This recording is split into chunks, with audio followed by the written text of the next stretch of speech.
Let me bang. I do let you bang. Hey, let me bang you, man. I let you bang. I let you bang.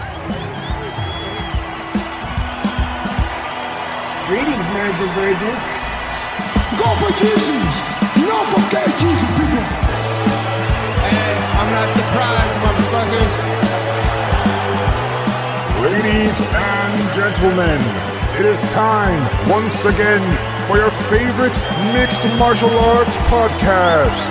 Recording out of Los Angeles, California, it's MMA Roasted with Adam Hunter. Who the fuck is that guy? Actually, Who the fuck is what's up, people? Welcome to a brand new MMA Roasted Podcast. Me, Adam Hunter, here with Bill Dawes, who's in Iceland. I'm in Iceland. I'm in the Blue Lagoon. What? The Blue Lagoon. And I'm here with Don Fry, who he should have beat the Iceman. I think I was trying to think of a joke about ice. That was good. That was good. A little bit of a stretch was good. He never fought Chuck, though. Why are you in You shit Iceland? on that one, huh? Why are you in Iceland? Because life is short, Adam Hunter. You just got need to do things before you die. It's just a bucket list.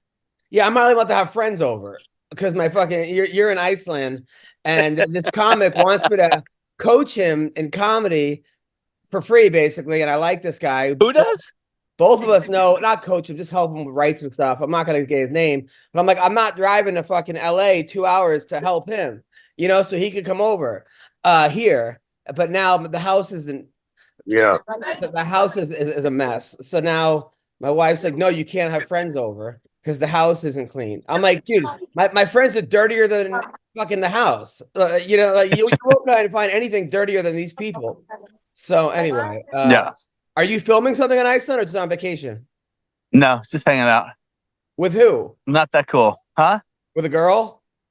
Yeah. Dude, you're the weirdest human being I know. I hope so. Who goes to fucking Iceland with a chick for like, I mean, that's crazy. This dude, he has to borrow $100 last week. And now he's in fucking Iceland with a girl. Like Wait, I asked to borrow $100. Well, yeah, you need that $100. Oh, I have to pay you back. Sorry. No, he didn't ask me to pay $100. Money well spent, man. Although I had a booker that owed me $200 for like months. It was a friend of mine. And finally I was like, dude, I'm going to lend you the money so you could pay me. I offered to lend him the money to pay me. Fucking but that's pretty awesome though, Bill. I need a trip like that. And was this a random girl or a girl you've been dating for a while? Who is this girl? Just a friend.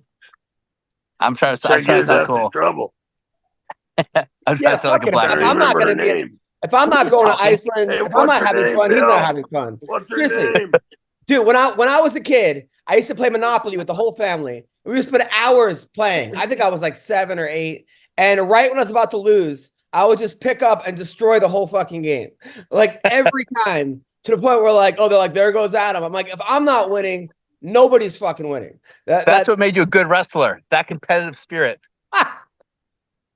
A terrible loser. I'm a fucking terrible loser. Don, are you a good loser or are you a terrible loser? Don? No, I was terrible.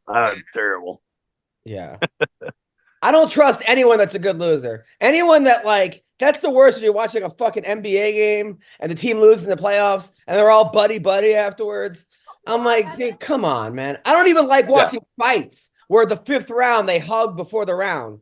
I'm like, dude, hug after the fight. You just wasted 15 seconds. That could have been a punch or a kick. Don, did you ever hug anybody during a fight? Oh, fuck no. No. Yeah. No, I was too busy trying to destroy him.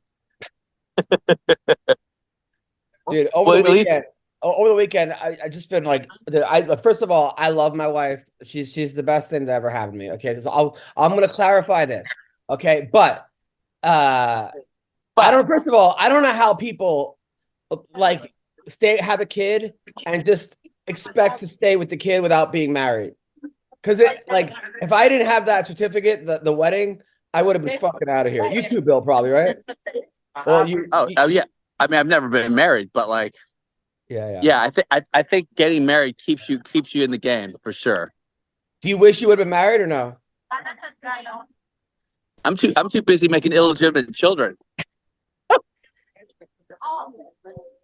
I still might get married. It's not too late Those for me, little Adam, God bastards. damn it. Those little It's not too- bastards. Yeah, that's These it. little bastards. So I take my It's not kids. too- So we all go to so yesterday we go to dance class. It's me and the wife, the kid. We watch dance, the ballet. Afterwards, I'm like, all right, we'll go to this place, Waffles, right, for brunch. Of course, we get there and there's a fucking line. One of those things where like, why So then people cut us, and I'm playing with the kids, so I get yelled at for letting people cut us. We're not waiting 45 minutes. Then we had Disney on Ice tickets, right? And of course, I get lost going there. We get there. It says in the LA, the Los Angeles, whatever, the downtown, there was like 100 people in the wrong building. It took us an hour to find it. I'm asking everyone where Mickey Mouse is and Minnie Mouse is. We get there at halftime, right? Or at intermission, which would have been fine because I don't think my kid knew the difference, But then at the end, they bring out all the characters that we missed. So then my daughter realizes that we missed Moana. Oh no. Yeah. And so now she's crying about that. Dude, then I had a show in Brea Improv. We come back. We go in and out on the way home. We're stuck in the in and out line. Of course, that's when my kid's like, Dad, I have to go potty. When you're stuck in an in and out burger line, there's nothing you can do. Like you're trapped. We get home, another argument, but now it's okay. I just, I tell my wife, I'm like, I love you. She's like, prove it. Show me. Actions speak louder than here. Yeah. I'm here. I have been. I've been putting up with your bullshit all day long. Dude, seriously, Don? They don't acknowledge that aspect of it. Put up with their fucking bullshit. It should be extra points, but they don't acknowledge that at all. Dude, marriage is like wrestling practice, bro, where you just fucking grind and you get your ass kicked and you grind and then you get some glimpses of hope. So where you're like, oh, I could do this. I could be a champion and you'll win a match or two. And then you just go back and get the shit beaten out of you again. It's just like, I mean, Don, you did it twice, right? Yeah, that's fucking stupid ass on my part. Yeah. Like you say, you put up with that grind and that punishment and that torture for fucking 10 minutes worth of sex, shit. It ain't worth it. But dude, it really isn't. Dude, the worst part is I feel like women play that like they love you unconditionally and they accept every flaw and foible you have. And then about 2 years in, they're like, no, I fucking hate this about you. I hate this about you. I hate that about you. Or they just bring up dates that you didn't even know existed. Like, oh, you didn't even get me something for my birthday right. 4 years ago. I'm like, what? Like, or you forgot our anniversary. I'm like, when did this happen? Like, can we have is there an almanac here or a calendar that I could fucking cross-reference? Dude, No. You know what the worst one is? Our anniversary of our first date. What the fuck is that? No way. What is that all about? Yeah. I know I'm fucked up because it's our first date anniversary. That's our first day we had sex anniversary. It's our first orgasm anniversary. Dude, I know I'm fucked up because don't wait on that one. Dude, during sex, if I'm on top and my wife says "ow," I like come. Like that's what I know. I'm like, that is the fucking funniest thing I've ever heard. I don't quite understand it, but that's hilarious. You should say it on stage. Make you feel like a man. As soon as she goes out, I fucking nuts. That's why I always pinch mine. That's why I always pinch my girlfriends or poke them in the eye. I think it hurts. I'll punch them in the kidney. Dude, it's fucking crazy, man. All right, so let's talk about some of the fights that went on. Well, first of all, before that, in New York right now, they have cry spas for men. They have spas you could pay to for a half an hour. You can go in a room and just start crying for men and women. Is that just called acting class? I mean, honestly. Dude, would you ever, Don, would you ever go to a cry spa?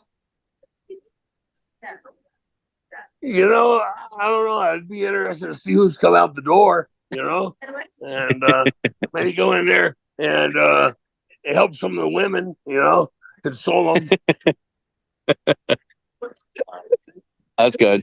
Good answer. That is crazy. By the way, have you been following Joe Biden lately? The things that he's saying, like he went from our president to a guy making up ghost stories. Like your camp counselor tells ghost stories at the fire. Oh yeah, dude. So he said 2 weeks ago that his uncle was a World War II pilot that got lost and got eaten by cannibals. Got shot down.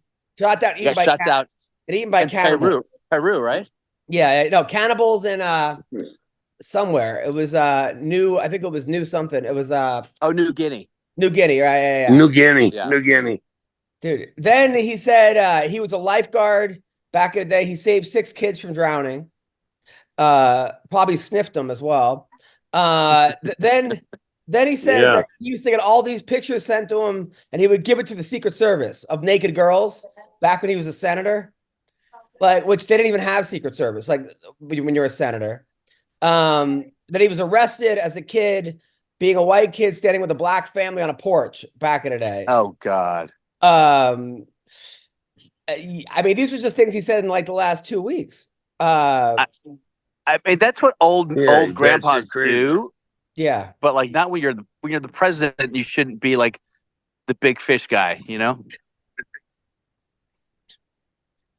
Like, you know what I mean? I mean, Don Fry, you never made up a story, have you? In your whole life, you ever make up one story? Haven't needed to. My life's fucked up enough. But you know what? Stories make up Don Fry. Okay. That's perfect. All right. So, by the way, and then you hear Biden on Howard Stern? I watched some of that. I thought it was a deep fake at first. I was like, is this real?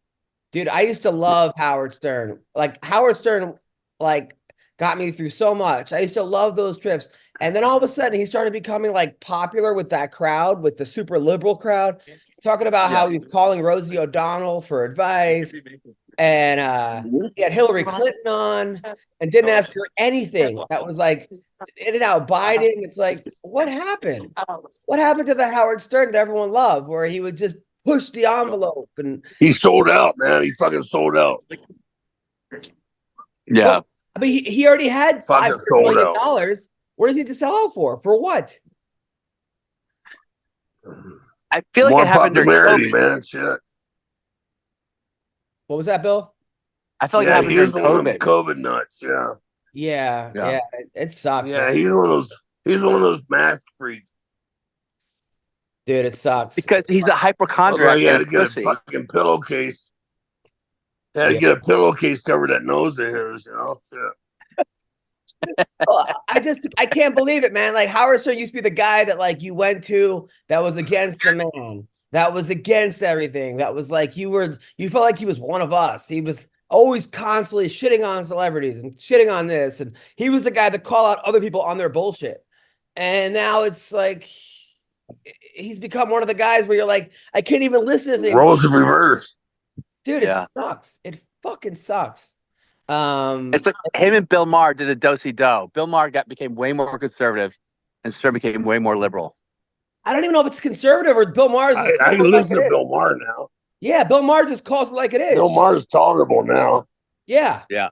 I mean, he's calling out all these college students, and it is bullshit. I mean, it's ridiculous that you see yesterday in Columbia, they broke into Columbia. These people, they're like fucking terrorizing kids. They're having encampments. Columbia used to be hard to get into. Not this hard, where you literally can't get in. I mean, this is fucking insane. Bill, you went to what do you go to Yale?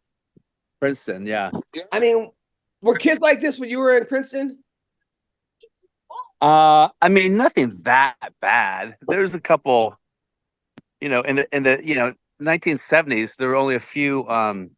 No, but this was like the late 90s, 99. It was it was not nearly as bad. There's every once in a while there'd be a march, and it was always about black people, and you went because you wanted to, look cool. Yeah, I mean, look, I just think that they should send all these kids over to Gaza for like a month. Just send them to Gaza for a month, and then come back. They'll have some perspective on things. Well, my daughter graduated from Berkeley, and Yeah, she is super pro Hamas. pro Hamas, not even pro. I mean, at Palestine. this point, I don't even think people are pretending anymore. Now they're just pro Hamas. Anything that's anti-white, anti-colonial, anti-Western, they're for. You know, and I love her. She's my daughter, and I love that commie dyke. So I'm trying to figure out why she thinks it. Because I do. I love her. I try to listen to her. I'm just like, what? And she's like, you're brainwashed, Dad. I'm like, I'm brainwashed. Remember back in the day when people were so proud to be like born in the USA and I'm proud to be an American, and there was like this certain pride you have. I'm American, and it was like, and now it's like people are just they hate America. We're the bad guys. We're the oppressors. Yeah, and they're so stupid. They're so fucking stupid because all these people are fucking coming in here, for a better life, and they all they do is talk bad about the country. Like, fuck, why don't you go over to their country? You try it out. No, yeah, let the immigrants stay in Colombia. Give Colombia to the immigrants, and then I mean, seriously, Don, you wore a fucking American flag Speedo, for Christ's sake. I know. Hell yeah. Okay, come on. All right, so let's talk about. Did you have an eagle in your corner, Don, when you're fighting?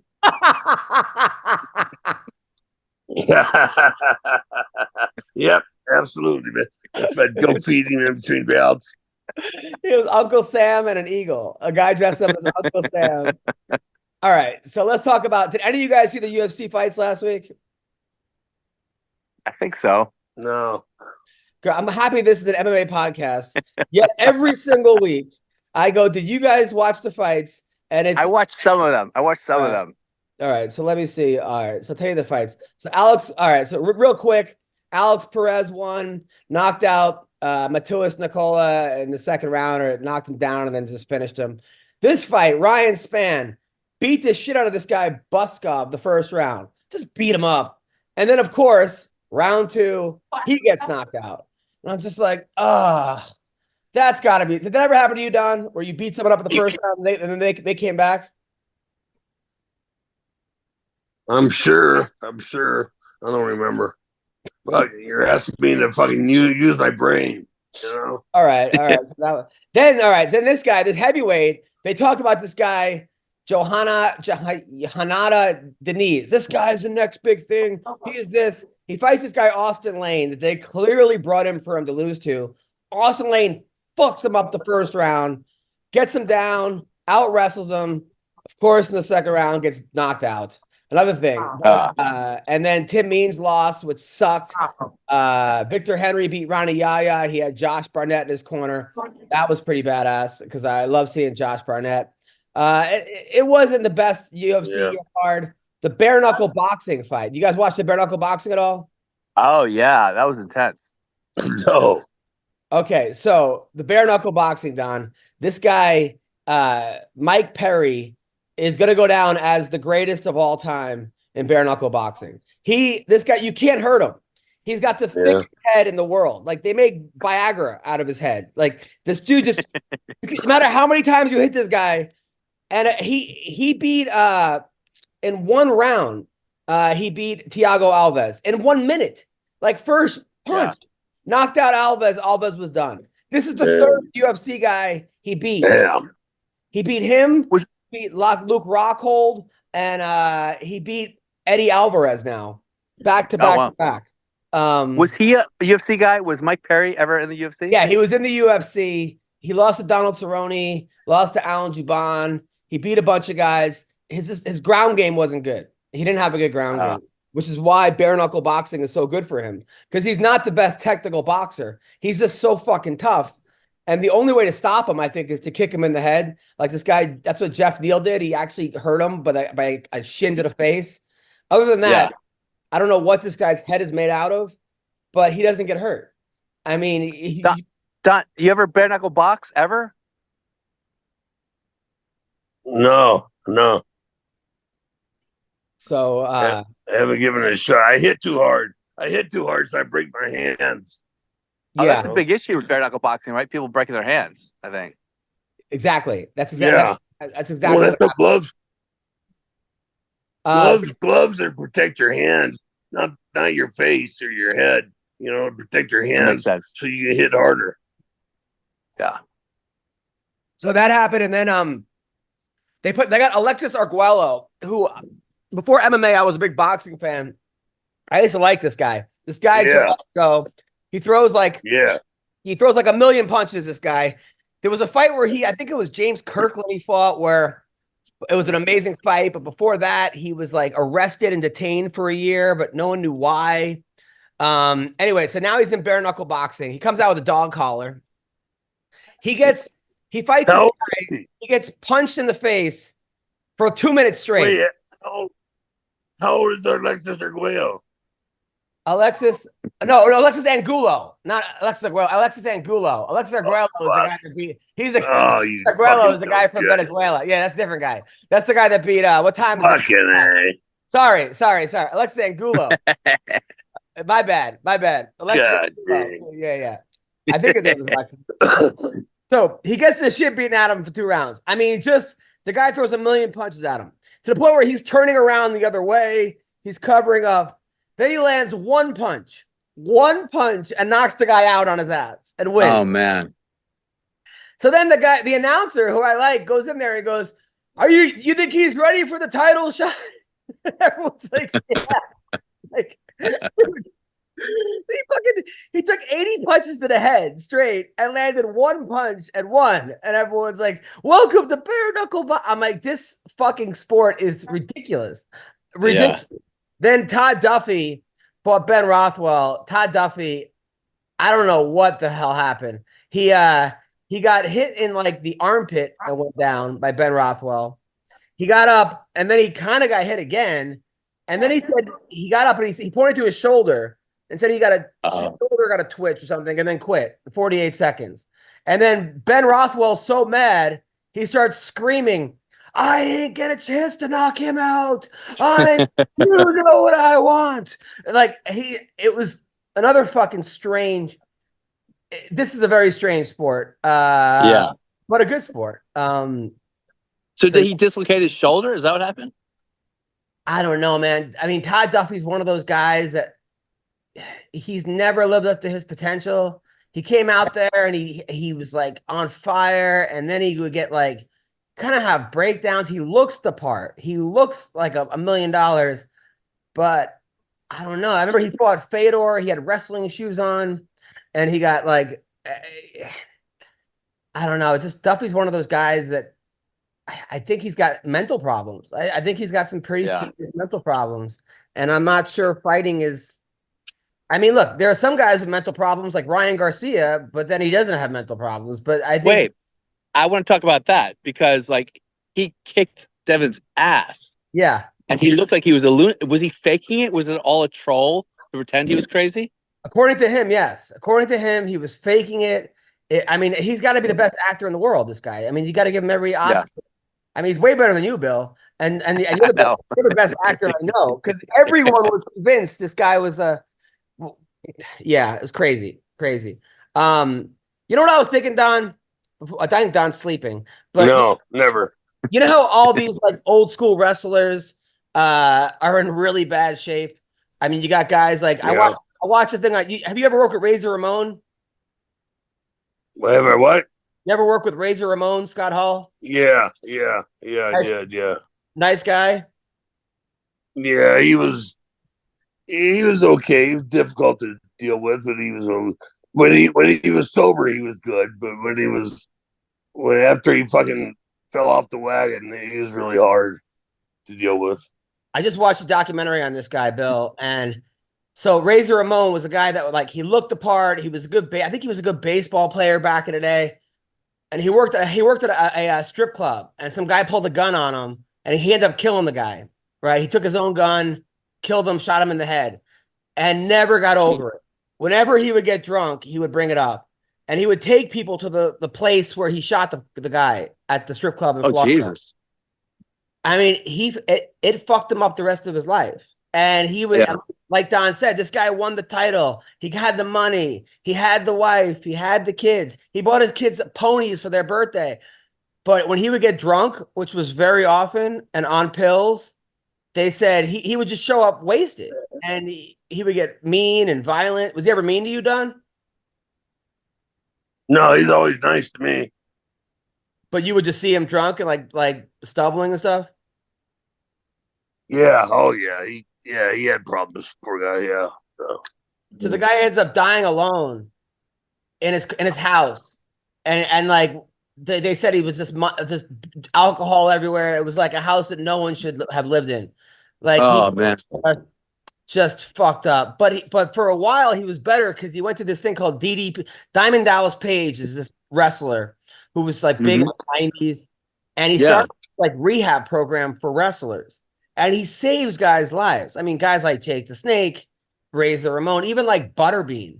He did something for Butterbean was like 400 pounds and just couldn't even move. And he got Butterbean back. Couldn't walk. Yeah, he's all hunched over, and he got him walking again. Yeah. They need to have something like that for fighters, for UFC fighters. Like they should. Yeah, they really do. Don, you think you could start it or what? Or would you be one of the guys to go to him?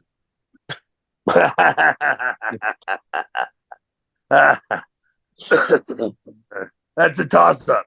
I was talking. Don actually seems like one of the least mentally ill people I know. Dude, Don's the best. But the problem with Don is though he doesn't. Dude, you weren't on the podcast. There was one time he was getting his leg out. A guy was cleaning out his leg. Dude, there was a gash about this big, like it looked like a fucking cannon went into his leg.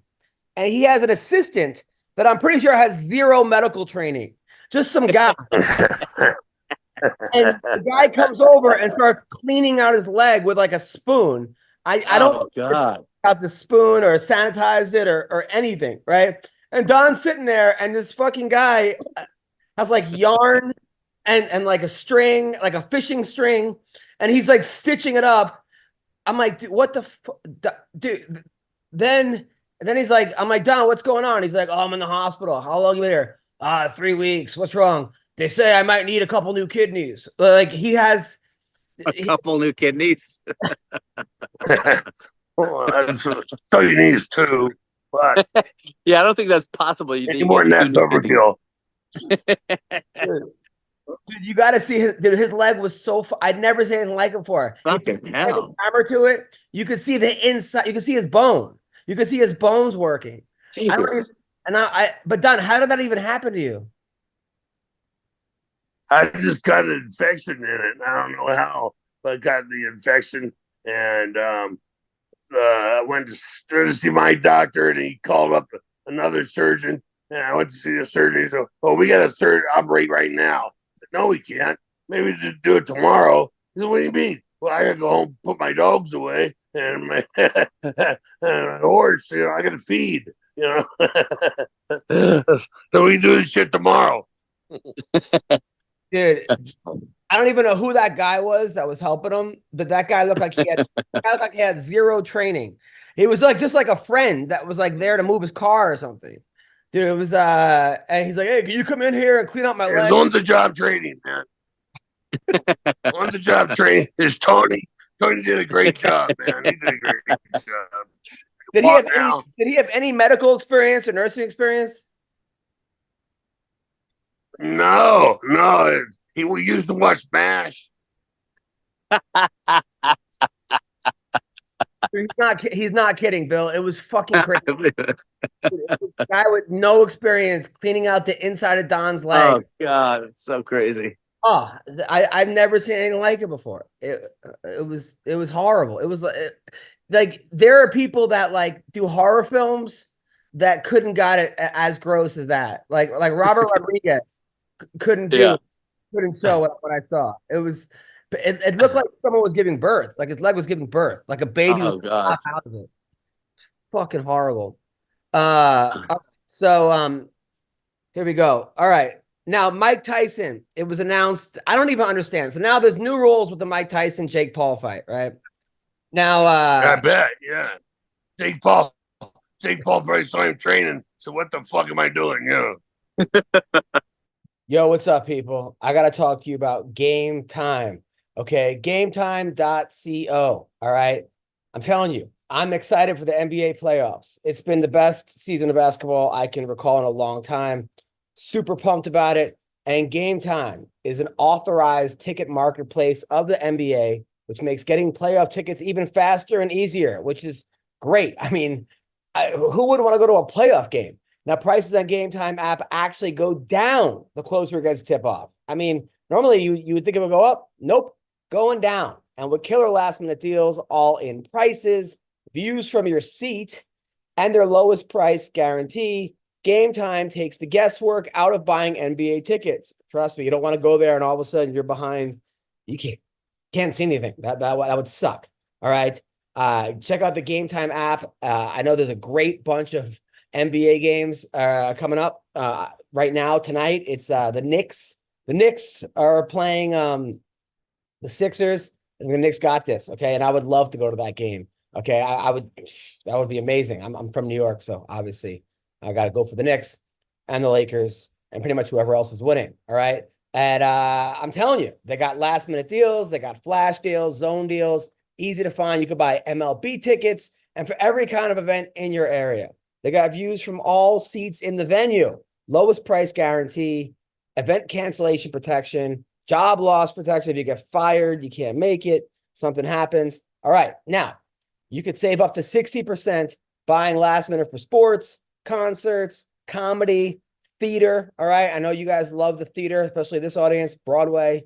You guys love Shakespeare. I'm sure we got some very Shakespeare people. All right, now, and they also have in-app deals. They got zone deals, save even more when you choose a section and let Game Time choose the seats. You got all-in pricing. This feature shows total up front. No surprise. That's the worst when you go to other things and all of a sudden you're like, oh, this is a great deal. And you get there and it costs you an arm and a leg.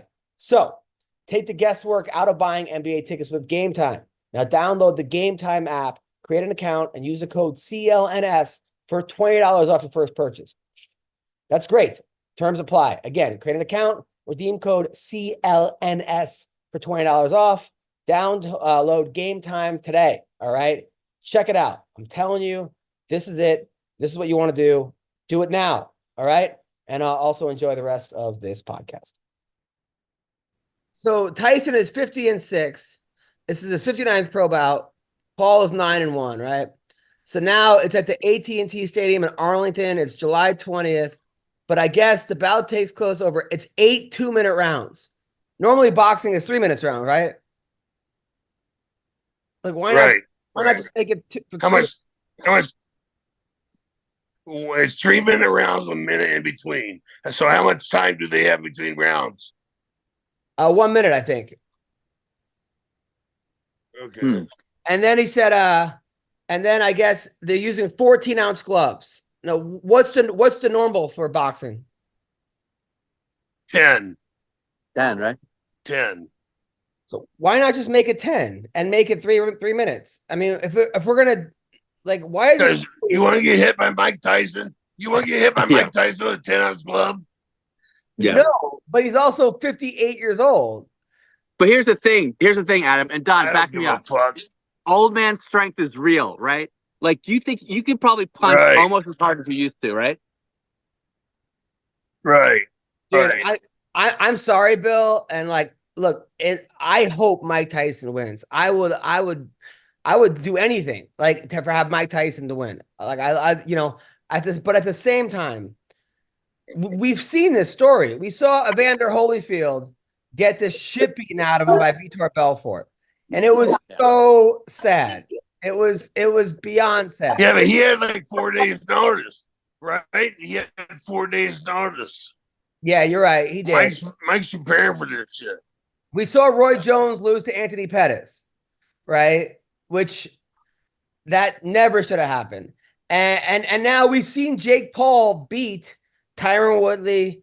We see, I mean, these guys are obviously not boxers. We've seen him beat Ben Askren, who's not a boxer, but Nate Diaz, Anderson Silva.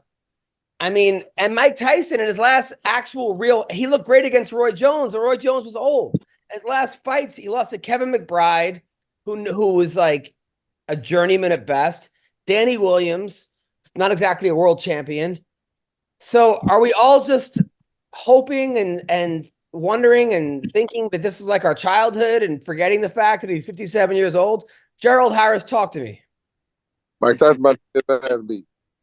He's gonna be about to Tyson gonna lose, right? He about to get his ass whooped, bro. I Oh love wow! him to death, but at 57, man, it's just. I mean, this is what people get confusing. There's fighters in here I see. That pad work and hitting the bags and shadow boxing, that's totally different when somebody punching in your face. So, I mean, he looks impressive on the pads, and we all know what Mike used to be. But man, common sense kicks in, and man, Father Time's gonna catch up with him. Don Fry, thoughts? I don't think that Jake Paul's much different than hitting the heavy bag. You know, I really don't. I don't think he's bringing much to the game, man. He hits back though. He hits back. He hits hard. Yeah, but he doesn't hit back effectively. I mean, it's not going to be an effective counterfight. I hope you're right. I really hope you're right. It's just 57 is not. I mean, he's 57 years old. I mean, Don, how old are you? I think I'm 57. I think. I don't know. I said I think I'm 57. And how old do you think you could beat Jake Paul right now? Not right now. I'd have to get in shape. Right now, I can't even fucking walk across the fucking living room without getting winded. You know, shit. How I do it, Adam, this is how I put it, is you have to look at it like, would you beat yourself? Let's say, how old is Jake Paul? 28? Imagine Mike Tyson. I'm not comparing Jake Paul to Mike Tyson, but imagine Mike Tyson fighting his 28-year-old self right now. Oh, it wouldn't even be a minute. That's what I'm saying. So it's like, we have these visions and hopes of what they used to be, but man, he's 57, man. And a 28-year-old Mike Tyson would beat the dog crap out of himself. And I'm not, Jake's not on that level, but Jake is very athletic. He can fight. We just don't like him as a person. But that doesn't mean that he can't.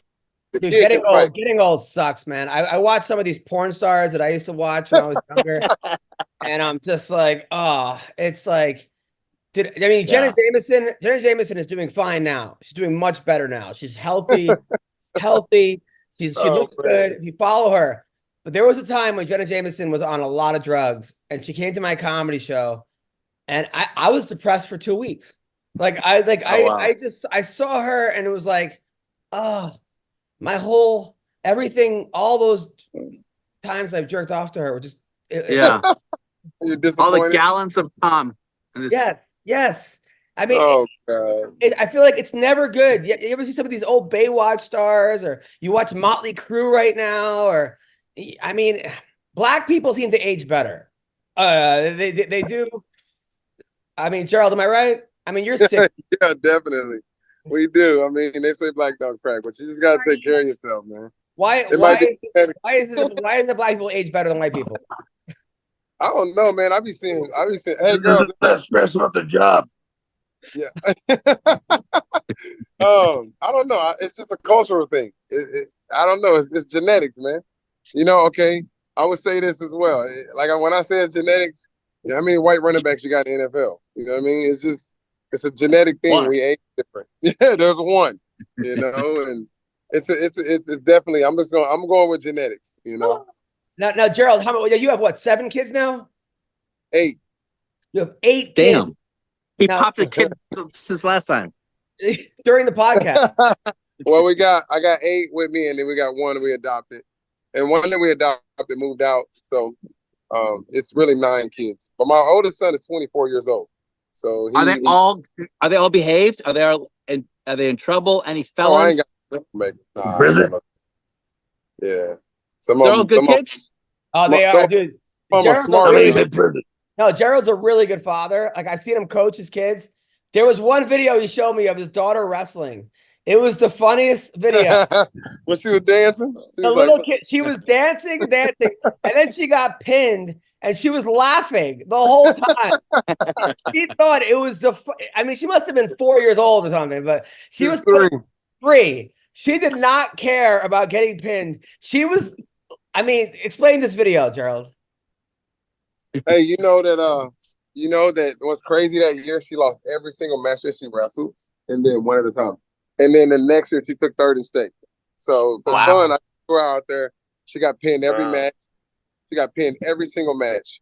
And then right after that, she took 3rd in state, man. So it was pretty fun. And I don't think she cared about getting pinned. It looked like she was laughing, though. Looked like she was laughing. She had a good time, and that's in her spirit. And then the next year, we took a little bit more serious. She still laughs to this day. People go, "Oh, my daughter wrestled your daughter," and they laugh about it. So tell me about yourself, Gerald, right now, because I don't understand. You have 8 kids. You're a full-time wrestling coach, a full-time teacher, and then you also you still have that gym that you run? I run a fitness center. I run a club. I'm a busy man. So, yeah, I'm a school teacher. I'm here now. That's why I'm outside. The kids are inside. We're doing study hall right now, so it's not a big deal. But I'm a school teacher, which is part of coaching. If you know that. If you coach, you normally and then I run a fitness center. I've been doing that since 2011. After I got cut from the UFC, man, I had to make ends meet. I opened this gym up. It had many different names, but Hurricane Training Center has been the best name that we've had, and it's been super successful. So what subject do you teach? Comedy shows. The comedy shows. Yeah. Great too. So sorry it's loud. I'm in the parking lot right now. Oh, good. What subject do you teach? Teenagers driving. What do you teach? What subject? You know what's cool? I taught history, and then I taught criminology, and then I got a job offer, man. Hey, Mr. Redden, we're all good. This job I got now is absolutely amazing. I got the shirt on right now. Looks kind of gay, but I'll wear it. It's called the Aspire program. And what it is any senior that was probably either dropped out or not on track to graduate, we put them in this classroom. I got like 30 students. And I started a year with probably 30-something kids. I only got like 4 left. So these are kids that were not about to graduate. I'm talking about seniors with like sophomore credits. So we brought them in, put them through this virtual academy, and then so I'm more That's like great. Yeah, it's an amazing program. I'm more like That's great, man. That's great. I love it. Awesome. But what like Dan said, man, it's awesome watching these kids go from dropping out to graduating. So that's what I do now. That's great. Now Congratulations. I was looking at your thing. You went to Cleveland State. Yes. And you have the most pins ever in the history of the school. Wins. Most wins. Yeah. So here's the crazy thing, man. I was a state runner-up to Shane Roller. You ever heard of Shane Roller? Of course, Shane 4-time national champion. Yeah. He was the #1 wrestler in the country that year, and unfortunately, he was in my weight class. I'm like, really, of all the people in the whole United States of America, you're in my weight class. So he beat me in state like 7-4. So nobody really knew how good I was. State runner-up. Nobody recruits state runner-up. Oklahoma University offers me a $300 scholarship. I swear to God, $300. And actually gave me $200 in gas money to come down there for the trip, recruiting trip. They gave me $200 in gas money, but they offered me $300 scholarship. Wow. So, long story short, man, that's pretty much what I was gonna do, and then live my rest of my life paying student loans. I go to junior nationals in Fargo, and first I go to high school nationals, take top 6, killed it. And then I go to Fargo, which everybody knows in wrestling world, Fargo's the big deal, and I get in the semifinals, bro. And I'm teching everybody. Tech pin. I was undefeated that summer in freestyle and Greco, and I got a full-ride scholarship to Cleveland State University from Alan Freed and Jack Evans. And that scholarship was like $150,000. So I went from $300 to a 5-year scholarship, man, and grad school. Just because of that one tournament. So, and you were teammates with Stipe. How good of a wrestler was Stipe? Stipe was not just a good wrestler; he was a great friend and a great training partner, man. He pushed me as far as I could. Unfortunately, he quit and started focusing on baseball. And he was a really good baseball player, dude. I think he hit a home run at the Indian Stadium. He hit he's pretty much a hell of an athlete overall. And let me tell you something funny. Stipe, he trained me for my first fight, and he did want to fight. I don't know if you guys noticed, he was a boxer. Stipe started off as a pure boxer. He was not doing MMA. He was a pure boxer, a strong style MMA in Ohio. He did not want to fight. They begged him to. He finally did it, and look where he's at now. I mean, do you think he could beat John Jones? Yeah, okay, so I'm going to be honest. At first, I was like, that's a horrible matchup. But watching that fight John had with that one guy, I can't think of his name. Gave him a hard time, almost beat him. Dark-haired guy. Probably the one fight. Even John Jones said it was a fight he thought he was going to lose. You know, fuck, you're talking about You know what I'm talking about? Yeah. Anyway, I think stylistically, Stipe matches up a lot better than a lot of people are giving him credit for. And John slowed down a little bit at heavyweight. He's not the same old, Bones Jones, spinning elbow, flying all over the place kid that we know of. So, I think Stipe has a good chance. I know that to me, John much more skilled, but hey, Stipe has a shot, man. No, I didn't know that, but it said that you fell into financial problems. You were forced to move in with your mom in Arizona. That was right after Ultimate Fighter. We didn't get no money. You got cut from Team. You were at Team Quest for that, right? Yeah, it was $500 a week to be on Ultimate Fighter, and I sent that home to my family. Yeah, hey, you didn't get no money for the fight. You didn't get no money for the fight. I fought 2 times, $0. Wow. So I'm moved up. Is Dana cheap? Am I allowed to say that? Is he just really cheap? Is what?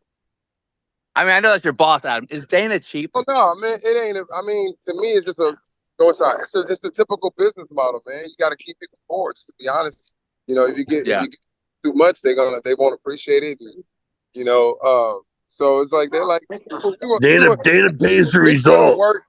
We work Dana for free. pays the results. Good They intention. don't work for free. You know what I'm saying? So Gerald, by the way, you're here with Natan Levy. What do you have coming up in the future? Man, I'll be 45 this year, and I'm gonna do I want to say my last stand-up special. Really don't like a lot. I like hosting more than anything. Maybe a 10-minute, 15-minute set. But I'm shooting my last special in November this year around my birthday. Other than that, I get booked a lot. I'm a MC for like fights and stuff. I get booked like crazy for that. Add a different element to the fights, a little laughter, competitions. But that's it, man. It's coaching and get my gym going. Some of you guys in the wrestling world know who Jordan Burroughs is. He sponsored my gym. Oh, so wow. He orders 2 32 by 32 mats. They'll be here in about 6 months. So shout out to him. He didn't make the Olympic team, but he's still one of the greatest of all time. 7-time world champ. Yeah. I mean, damn. He broke John Smith's record. Well, dude, I love being your friend. You're so freaking inspiring, man. And You've always been down for me, man. I sure appreciate you. I wish we could connect more, man, but Oklahoma and California are pretty far apart. yeah, we'll figure it out. Comedy Jam. That was the greatest night of my life in comedy, man. Well, there'll be more. There'll absolutely be more. I promise. All right, take care, Gerald. Oklahoma, Gerald. All right. All right, we have a guy right now with us. Amazing guy, amazing fighter, amazing person. Natan Levy, how are you, man? Good, brother. Thank you for having me. Good to see you guys. You're here with Don Fry.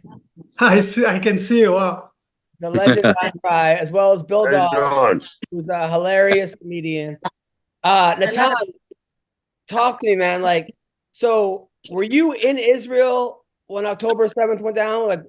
Were you in Israel when that happened? Yeah, I was 20 miles away from the massacres and all that stuff. Holy shit! Wow. Now, Israel is a small place. Don, is true. Is that your feedback, Don, or no? Not me. Or Bill? Is that Not you? me, buddy. I hear something in the back. Okay, so you were about 20 miles from where all that crazy stuff went down. Now, did you? Mm-hmm. So, what was that like for you? A lot of was confusing. I came on vacation. I was there for a day before it happened, right? It was a holiday. First you hear sirens. in Israel, you know, when you're getting bombed, it's not that big of a deal. Like, it happens all the time. You go to the shelter, wait it out, and get back to your life.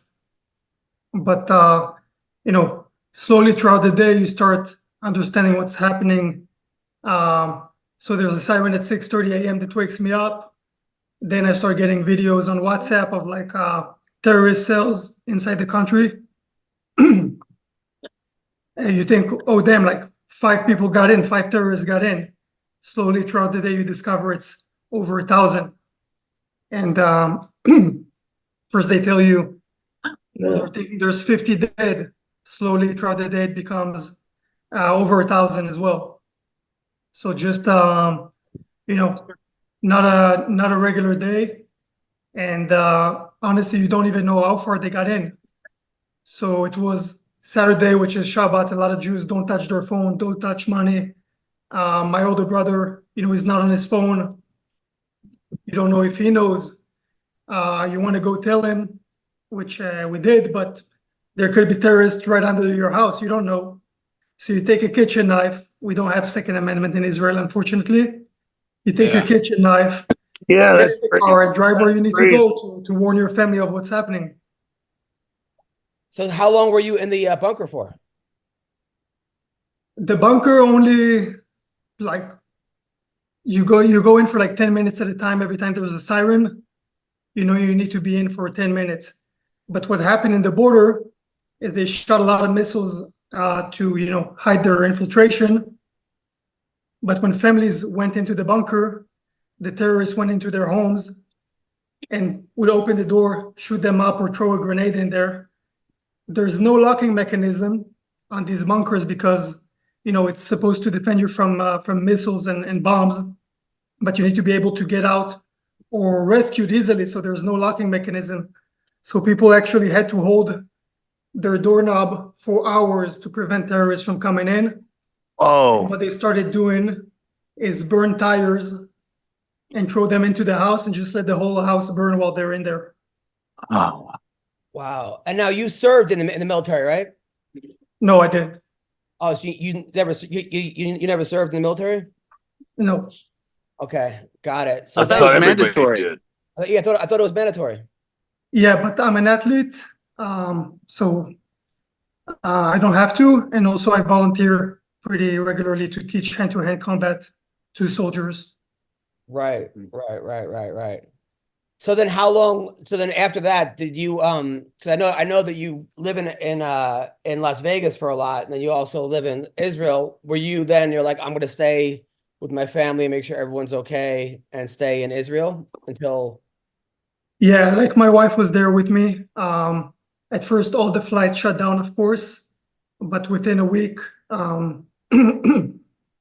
we had flights again. So I got my wife on the flight back to Vegas.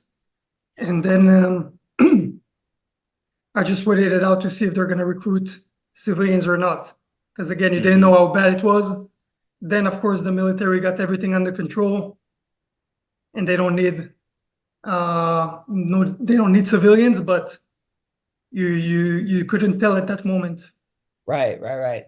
Now, how do you feel about all this craziness, all these people that are the pro-Palestine, the people, you know, at all these college campuses and the protesters and all this nonsense, all this madness? Man, don't get me started. No, I want to get you started because I want to hear your perspective. First of all, you must have been surprised when you saw how much of America became very pro-Palestinian, right? That must have been surprising from your end. I didn't see it coming. I know that. Surprising and disgusting. And honestly, you know, the enemies of Israel, in my opinion, are the enemies of the US, you know. Of course. Different names. Yeah. All start with an H usually. You know, it's basically ISIS all over again. You chop one head off, 2 come back, but they are dirtbags. And the people who support them here, some of them, you know, support them for reasons like that I could say have nothing to do with like the facts, the reality. Some will support them just because they're Muslims. Oh, I'm Muslim, they're Muslim, I'm going to support them. What about who's wrong, who's right? What about evil and good, right? And the other one, the other kind, is just woke, blue-haired people, queers, who would get thrown off a roof in Gaza before you could blink, and they're out here supporting Palestine because they got this distorted vision of reality where they think anybody who wins anything is an oppressor, everybody who loses anything is oppressed. The color of your skin that makes you right or wrong. All kinds of different twisted worldviews that have nothing to do with reality. See, because when I was growing up, and I'm Jewish, we were always told, Israel is the only democracy in the Middle East. Israel's our friend. After World War II, the Jews needed a place to stay. They wiped out 6 million Jews, the Nazis. The UN, they agreed this is the safe place for Israel. This is where you're going to go and you're going to be safe. And then what I was told was that the Jews build up Israel, which was started off as nothing. That's at this place in the desert, and they made this beautiful place. And then the countries around it were jealous because their governments, they were stealing all the money, they were taking their money, and they were watching Israel thrive, and then they were oppressing their own people. Am I correct in this, or talk to me, someone that's actually been there? So Israel is the homeland of the Jews for thousands of years. There's been a lot of we've been exiled a few times by the Romans and such, but there's always been an unbroken lineage of Jews in Israel. The Arabs are conquerors from the Arab Peninsula, right? They're not native to Israel. If I take a DNA test, which I did, it says I'm from the Levant. I'm from the area of Israel, right? I'm not European. Watch me 2 more weeks in the sun and you'll see for sure. Yeah. And even European Jews take a DNA test, brings them back to the Levant. I'm not saying there was never any Arabs there. They did get there, of course, through conquer, but everybody in the world conquer lands. Everybody in the world expanded, wars, occupation of territory. This happens all the time.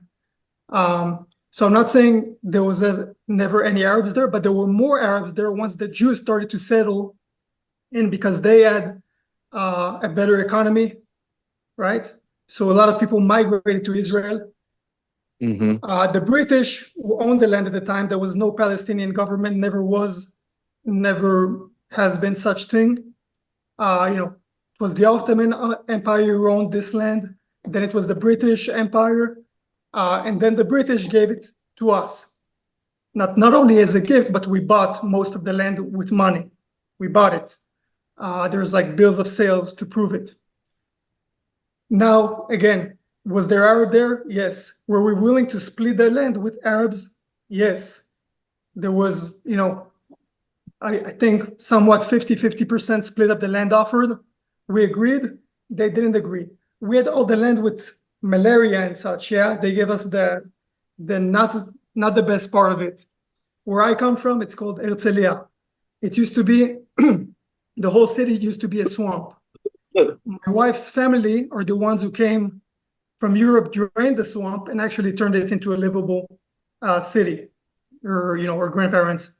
So to claim that there was any Arab, swimming in that swamp, there was nobody there. And they refused this deal. They refused an open war on us. This happened again and again. About 5 times we offer a deal. Most recent being under Trump.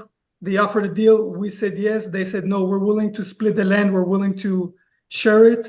For them, from the river to the sea, it means push all the Jews from the Jordan River to the sea. Have it be only Arab Palestinians. And so it's like we won't stand for that. That's exactly. We're willing to share. We're willing to share. We're willing to play nice. We won't be pushed to the sea. And if you fuck with us, you will find out. Natan, that's exactly what I've been told. But then it's like, where do you want the Jews to go? I mean, where do you? What people that the Jews just leave Israel? I mean, they elected Hamas as their leader. The people in Gaza. They elect Hamas. Hamas declares war. They kill 1,600 people who were not expecting it. It was kids at a rave. They beheaded, and then is it true that they're hiding underneath hospitals and other places, and that it's really hard for Israel to counterattack because they're using civilian hostages or civilians? It is very hard. Yes. I believe Israel is doing, an extraordinary job in limiting the amount of civilian deaths. But of course, people are going to get hurt. This is a war. Unlike them, who just attacked kids at a rave, attacked, families in their homes. By the way, the homes they attacked, the ones surrounding Gaza, are the most hippie, peace-seeking Israelis there are. They live there because they carry, Palestinians who need the treatment, hospital. They bring them to Israel, drive them to Israel to get treatment. Jesus. Gays in Gaza who are under life risk when somebody discovers they're gay or anything like that. We rescue them and bring them into Israel to save their lives. And these people are the most, the biggest allies of Gaza, and they just butcher them and their children. So what do you say? I have a couple questions. Oh, hold on, one question. Well, Yes, sir. What do you say to people that say that Netanyahu let it happen on purpose? What do I say? Look, I don't think it's true for sure. I believe it's not true at all. I'm okay with people asking questions. We got caught with our pants down for sure. This shouldn't have happened. But again, to the point earlier, the moment these terrorists were killing kids and families, the moment our military got in, they fled, they got killed, they got, we took them down. So the army was doing its job. It's just that we got caught with our pants down. I'm completely okay with asking questions. I've seen a lot, podcasts, stuff like that. I don't want to get into conspiracy theories. I don't think anybody has an interest of Jews getting hurt within Israel. But of course, people didn't do their job properly, whether it was Intel or Intel leadership or the government or Netanyahu. Many people fucked up. But I don't think there was a conspiracy to make it happen. Yeah. Bill, questions? Well, do you believe, because I've talked to some people from Israel who think that the whole idea of a two-state solution is a myth. Like, it can never exist. It will never exist. Whenever people bring it up, Israelis are like, it's bullshit. It's never going to happen. But it's always what's being bandied about in America is this is how we solve it, two-state solution. What do you feel about that? Do you if you're looking forward, what solution do you see other than the eradication of Hamas? First thing, we're all individuals in Israel. People got their own opinion. People are more left-leaning, more right-leaning. I try to always see myself level-headed. I think I'm more right-leaning, but my friend who are really right-leaning would call me a leftist. Yeah, of course. Look, if there was an opportunity to make peace, giving up some land, giving up some money, helping them rebuild, I'd be totally for it. I was totally for it. But now I don't think it's the right time, certainly not, to reward them with the state because they butchered, 1,200 Israelis. I don't think that's how you get stuff done. Could there be more talks, to help them? I agree. Could there be more talks before a massacre or anything like that? For sure, I don't think there's any reason. The oppression, they talk about and do such a great PR work over. It's not happening. Israel is not an apartheid state. Netanyahu is under trial. The government, right? The court. It has Arab judges. Arabs could be judging the prime minister of Israel. This is not an apartheid state. I go to the doctor. Most of them are Arab. Most, or I don't know if most, but a huge chunk of I hear people the Arabs who go to college, in Israel university. love it. Arabs in Israel love it. Of course, there. they do so much better than in any other Arab country. They wouldn't. Yeah. The women, the men, everybody has a much better life in Israel. Gaza is not an open air prison. They have a border with Egypt. We're not. It's the Egyptians who won't let them cross. And look what happened when they cross our border. So obviously we need to put up a wall and protect ourselves. By the way, Gaza used to be under Israeli government and had like military in there. We pulled out in 2005. It's been theirs since 2005. So don't talk to me about occupation. We have nobody there. There's a wall. We do our business, you do your business, and it's fine. The problem is they chose with their business and all the money they're getting from Israel, from countries from all over the world. They use this money to build terror tunnels, buy weapons, instead of maybe, I don't know, putting it into education, putting it into, making peace. So that's their call. We gave them land. We got rockets thrown at us from there. I don't think we want to give them more land at the moment. No, I know somebody that says, look, I'm not against Jews. I love Jews. I don't support Israel. Right? I'm sure you've heard that too, right? I've heard it. And how would you respond to that? No, first thing, nobody's going to tell you. I love Israel. I don't like Jews. Nobody's going to tell you, hey, look, I'm a fucking piece of shit racist. So they come up with all kinds of ways to weasel around it, Hey, it's okay to criticize Israel if you don't agree with the policy. I have no problem. However, it's funny to me, a lot of people say, what? I'm not allowed to criticize Israel? Like, what's with people in criticizing Israel like 24/7 and criticizing the Jews in America and criticizing the Jews in Europe, and like you going around and around and around and around? Just say it. At least have some balls and say, I hate Jews. That's okay. We don't like you either. Let's call it a day. Why do you got to go around? I never seen anything like this before, Natan. I've never seen anything like this before. I can't believe it. As far as these colleges, and I'm just, what are you guys doing? Like, go to Gaza, see how they treat you. I feel like sending all those kids from Colombia, all the people on encampments and the tents, go over there and just live there for a little bit and see how life is, and then see what you think after, and then go to Israel and see how life is over there, and then come back and let me know what you think. Yeah, have you ever seen a pro-Hamas mob raising an American flag? No. No, of course not. They hate America. They hate Israel. They hate freedom. They act like they're liberals. I'm talking about the blue-haired, Karens. They act like they're liberals, but they're actually the complete opposite. They want no freedom of thought, no freedom of speech. And, before they know it, they want to turn this into a Sharia law country. And, again, I think Israel is we look at America. I live in America. We love this country. We see it as our best friend, as our ally. They got our back and we got their back, no matter what. And every demonstration of Israelis, there's American flags in America, because we love this country and we want to protect it as well. And these people, sorry to say, they're a virus. They're a plague inside America.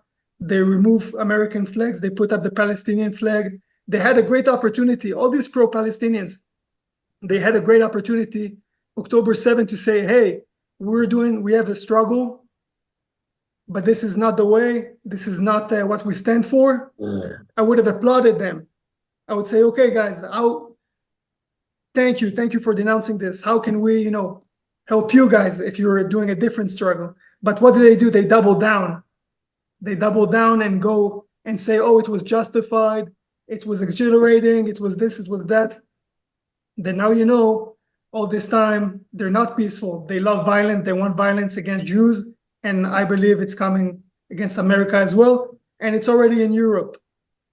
I mean, the thing is, if Hamas would just release the hostages, right? Let's say they just... Exactly. That would at least be... Okay, these people had nothing to do with any of this.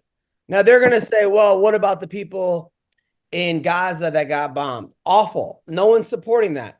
But you could end it by releasing the hostages. Just give them back. Exactly. Do you think they're still alive, these people, the hostages?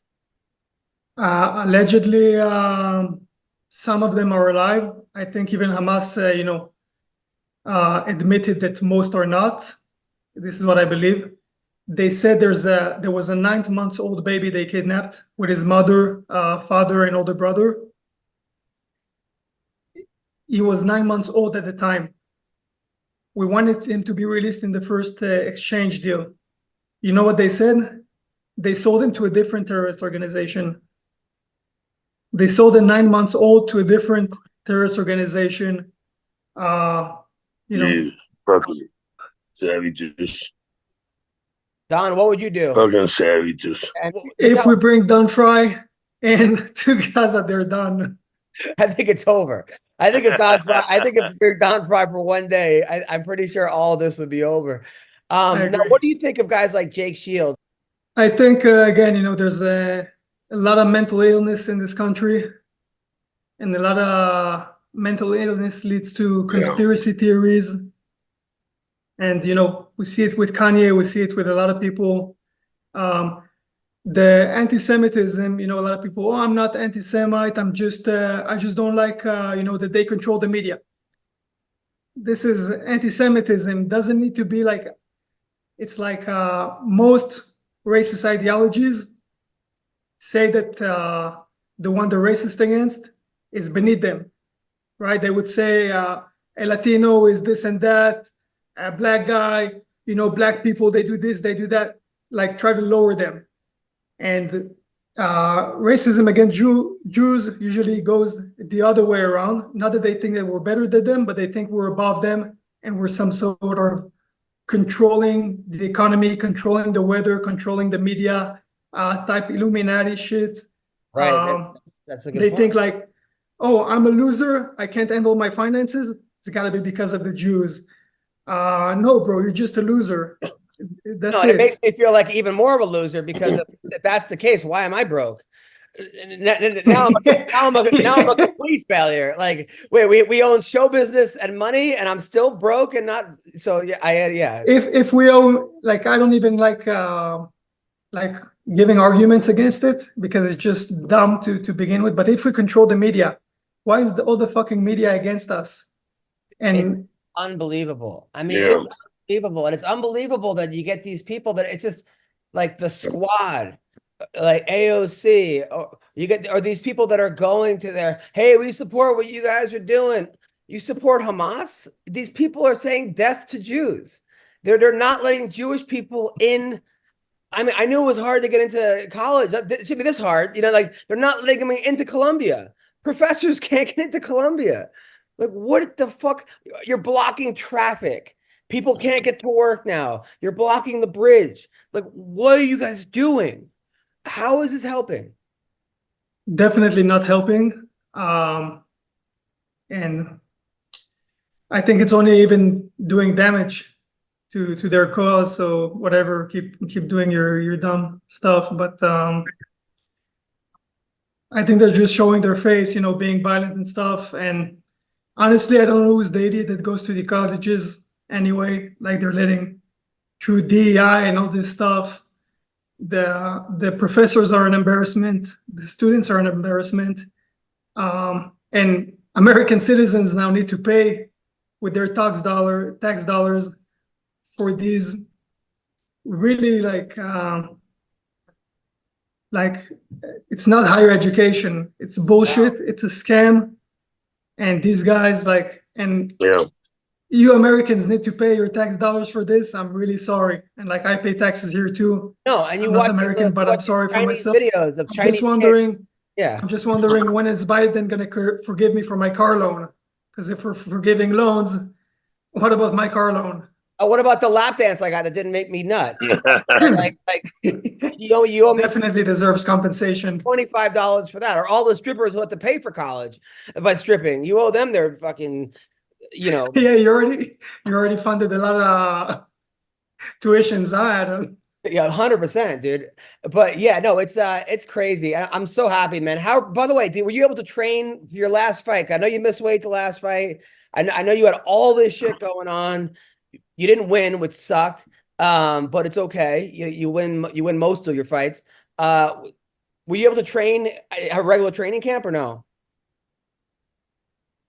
I was able to train. I can't say the training was any good. I wasn't really feeling it, but this is my problem, you know. My opponent came in, did his job. My coaches, everybody did their job. I'm the only one who didn't do his job that night. I didn't show up, and now I need to make up for it. Well, dude, I know you're everyone's favorite fighter right now. My family doesn't even watch MMA, and they're like, you know this guy Natan? Like you're their hero. First down, what he did was he called out Kanye West when Kanye was making all these anti-Semitic remarks. Natan was like, Kanye, come on, bro. Come on. So right away he got like, and now he's like, he's like the USP. He's like the Jewish Chuck Norris. Like he's basically the Israeli Don Frank. And he's like and he's training Jewish kids right now. He's got a whole bunch of Jewish kids that were getting bullied, picked on. Kids were making them do their taxes. It was terrible. They were making them go to law school, all this shit. Natan took these kids off the street and is training them all to be badasses. So thank you for took him off Colombia. Cool. Yeah, he took him out of Colombia. Cool. Beautiful, man. Beautiful. No, dude. Thank you, sir. Awesome. He's such a good guy. You, sir. He's such a good guy. Yeah, I mean, you're a hero, man. But I'll tell you what sucks, man, is that a guy like Bilal Muhammad, another guy I like. Bilal Muhammad happens to be a really sweet guy, and I like him. And you're a great guy. You're one of my favorite people. And I know together, if the three of us hung out, we'd have the best time. We would all be really good friends. Like for real, we would have a great time. We could, but now with all this shit that's going on, he's got Bilal on this side and you on this side, and you're like, fuck, man, like it doesn't need to be this way. You know, I don't have any personal problem with Bilal.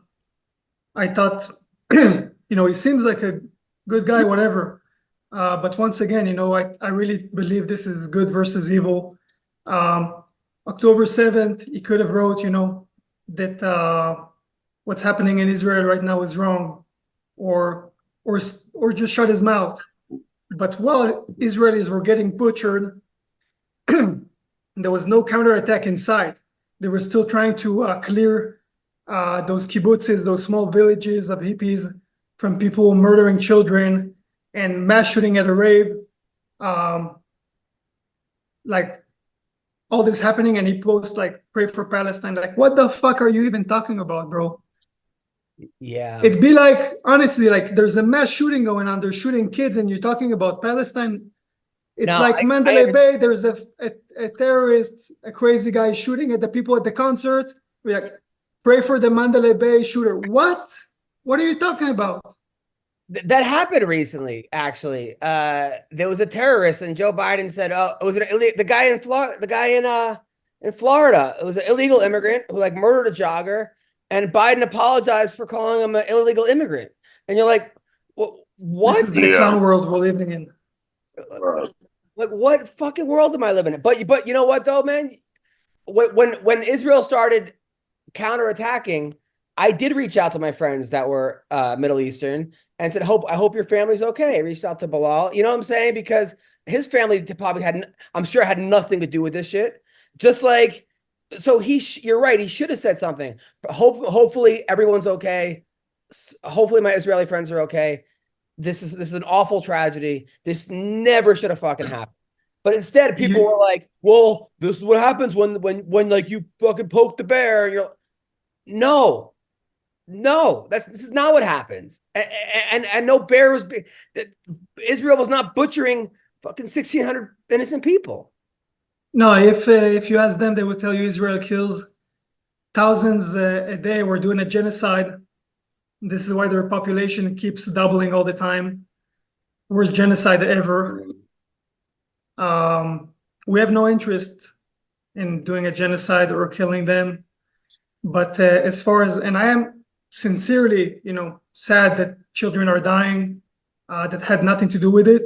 But as far as adult population, it's very hard to say that they're all innocent, civilians who haven't done anything.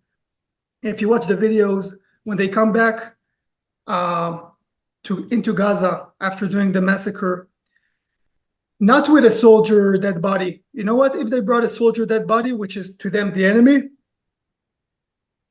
and they cheered, I don't want to say I'd be okay with it, but I would understand it. We would never cheer because a dead body is brought into our streets. Like, we don't operate on that level, but they do, so whatever. But they bring a girl that's been raped, her limbs all like in different angles that can't be there when you're alive and well, and they're cheering and spitting on her body. Like, are these innocent civilians? No, those people should all be. Are these because there were war crimes? They were celebrating in the streets a young, beautiful girl that's been raped and killed. They were celebrating. So sorry, no, I don't mind if all of them die. I think the world would be a better place if they all die. Anyone who's not been corrupt by Hamas or by their Nazi ideology shouldn't die.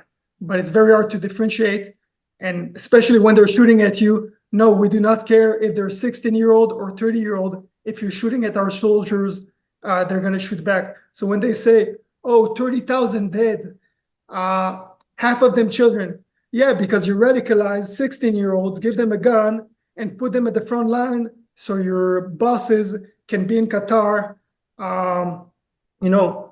each of them being worth $3-4 billion from all the donations of the suckers in the EU and in America and all these places that donate money to Hamas. So yeah, unfortunately, they're gonna have to die. And even when they said like, they gave back hostages and we gave them prisoners, and people are like, they were hostages. No, they were prisoners. They were prisoners. There's a difference. They were in prison today. Yeah, it's. I mean, do you think people today will tell you that October 7th didn't happen? It's AI. On the other hand, they will tell you it was exhilarating and freeing and well deserved. So which one is it? People today will tell you they read the Bin Laden letter. Did you see that a couple months ago? That was insane. People were going crazy about, the Bin Laden letter. He was actually doing it. I don't know. I didn't read this shit, but to free the Palestinians or to free the oppressed from America. Like, does that make it right to kill a building, 2 buildings, the World Trade Center, kill thousands of people? Does that make it right? And on the other hand, they will celebrate that, but tell you, the Jews did it. The Jews did 9/11. Oh yeah, the Jews. Like, so which one is it? Just make up your mind. The Jews control the weather. This, that. I don't understand. Yeah. I meet the guy in person, and he's a nice guy. And then you're like, what the fuck? Yeah, but you can't just give a pass to everybody because they're nice guys. Sorry. No, you can't. You're right. Being a nice guy is bullshit. Being a good man, that's what's important. You're right. Nice guys are usually dumbasses. Be a good man. You don't have to be nice to everybody. Be nice to who you deserves to get you nice. Natan, you're 100%. You're right. You're 100% correct. And by the way, when we're talking about Palestinians, you know how many I used to train, at my old gym for 9 years. I was there for a long time. Somebody came into this gym, I would greet them. Do you know what would happen if they were Palestinians? If I asked them, hey man, what's up? What's your name? Where are you from? They were Palestinians. What would happen to them? And you were training them? They'll be fine. I would greet them, give them a hug, and we would train and beat each other up and smile and laugh and give a big hug at the end of every round. I have nothing against these people, nothing against anybody. Like you said, I teach Jewish kids. I want them to not be bullied. I don't want anybody to be bullied. If somebody was being bullied because he's Muslim, I would train them for free. If somebody was being bullied because they're Asian, I would train them for free. I hate fucking bullies. But Hamas are bullies against the Palestinian population, and they're trying to bully Israel. But you don't bully us, brother. Don, it was one of the best things ever. This guy online was talking all this shit to him, saying the Holocaust never happened. Natan beats the shit out of this guy Oh, at fuck. the gym. He beats the shit out of this Yeah. guy, and while he's like Good. makes him admit that the Holocaust happened. And the guy was like, "Oh, it was only Good. 1 million." And he made him say it was 6 million Jews. Oh, fuck. And the video went viral. It went on TMZ. It went here or there. It was Good. Pretty... Good. Anything? Just brainwash kids who need guidance. Maybe a little bit of training, getting punched in the face will bring them back to reality. I honestly think if you took every one of these college protesters and put them to a wrestling practice, they would become better people. Bro, they just need to watch one Don Fry fight. Their testosterone would go back to the roof. They'd grow a sack and become men finally, just from watching. Well, listen, man, I love you for this, bro. Thank you for being a hero, Don. And sorry you're going through this, man. Sorry we're going through this. Thank you. And we got caught. The kids there were victims. But I'm not a victim. Most Jews are not victims. We're strong, we're proud, and we're not scared of anybody. Oh, what did you say, by the way? There was a Jewish guy that was like being very pro-Palestine, and he was putting all this stuff. And then you said, "Oh, congrats. You'll be the last one that Hitler killed." Yeah, they'll kill you last. Yeah. What exactly? What was that? What was it? Because I don't want to take it on. Was that pretty much it? Yeah, something like that. Yeah. I mean, does that bother you? Does that drive you crazy? It does, but not like I don't put that much energy into it. There's great Jews. There's stupid ones. There's and same thing with all religions, colors. Some of us are good, some of us are shit. This is what it is. And again, I think a lot of it comes up to low self-confidence, trying to be accepted by a community, which again, right now is this like woke culture, left, super duper left leaning. And some people are so lost. They miss so much guidance that they're willing to do anything and say anything to be accepted, including going against their own people, their own blood. And it's sad to see. How much shit do you get in your inbox from people? Oh, a lot. But I get a lot of love too. Get a lot of love. That's better. That's what matters. Because like you'll post something and then there'll be like I look at like 50 right away comments of like a pig emoji or Zionist or this or that. Like how do you just block that out?